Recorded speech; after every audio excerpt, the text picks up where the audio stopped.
மெட்ரோபிக் viewers எல்லாருக்கும் வணக்கம். உலக புகழ்பெற்ற அகஸ்திய ஜீவனாடி பாபு சாரை மீட் பண்ண வந்திருக்கோம். ஸோ வாரம் நிறைய பலன்கள், அதுக்கப்புறம் ராசி பலனுக்கு மிகப்பெரிய வரவேற்பு. ஐயா சொல்லக்கூடிய நிகழ்வுகள் ஒவ்வொன்றா நம்ம பார்த்துக்கிட்டு தான் இருக்கும். ஸோ இந்த வாரம் எப்படின்னா நடந்தது அப்படின்னு சொல்லிட்டு ஐயா கரெக்டாக வாரம் ப்ரெடிக்ட் பண்ணிட்டு இருக்கா. அதை பார்த்து நிறைய பேர் பயன்பட்டு இருக்கீங்க.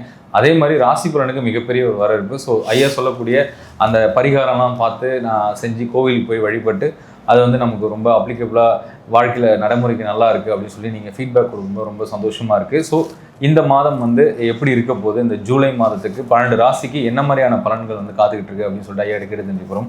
வணக்கம் சார். வணக்கம் மெட்ரோபிக் நேயர்களும் பக்தி தமிழ் நேரில் கோடான குறையரசுக்கும் இன்னைக்காக சார் என்ன சொல்கிறார் பார்ப்போம். சார், நம்ம ராசி பலனுக்கு ஒரு நல்ல ஒரு வரவேற்பு சார். நீங்கள் சொல்லக்கூடியது எல்லாமே அவங்களுக்கு கரெக்டாக அந்த பரிகாரம் மேட்ச் ஆகுது. எனக்கு அப்படியே 70 to 80% நல்லா இருக்குது அப்படின்றாங்க. ஸோ எல்லாரும் அதை பார்த்து அவளோட எதிர்பார்த்துட்டு இருக்காங்க சார். இந்த 12 ராசிக்கு இந்த ஜூலை மாதம் எப்படி இருக்க போகுது? பர்டிகுலர் மிதுன ராசி, இந்த மிதுன ராசி இருக்கவங்க அவங்களோட இதில் பார்த்தீங்கன்னா குரு ஜென்மத்தில் உட்காந்துருக்கார், 12 விரையாதிபதியாக சுக்கிரன் உட்காந்துருக்கார். அது இல்லாமல் இவங்களுக்கு 3ஆம் இடத்துல சிம்மத்தில் பார்த்தீங்கன்னா செவ்வாய் கேது இதெல்லாம் உட்காந்துருக்கார். மனசஞ்சலங்கள், அவளுக்கு தூக்கம் வராது, தூக்கத்துலேயும் கனவு போல் வரும். அது இல்லாமல் நிம்மதி இருக்காது. ரெண்டாவது சின்ன குழப்பங்கள் மனசுக்குள்ளே இருப்போம். எதை செய்யலாம் எதை செய்யக்கூடாதுன்ற எண்ணங்கள் இதுவாகிடும். வேலைகள் டீக்ரேட் ஆகிடும். வேலை இல்லாமல் இருக்கக்கூடிய நிலைமைகள் ஏற்படும். அது இல்லாமல் புது வழிகள் தேடுவாங்க.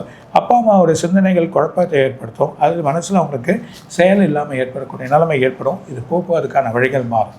அது இல்லாமல் அவங்களுக்கு புது வேலை 20 நாள் வெயிட் பண்ண சொல்கிறார்.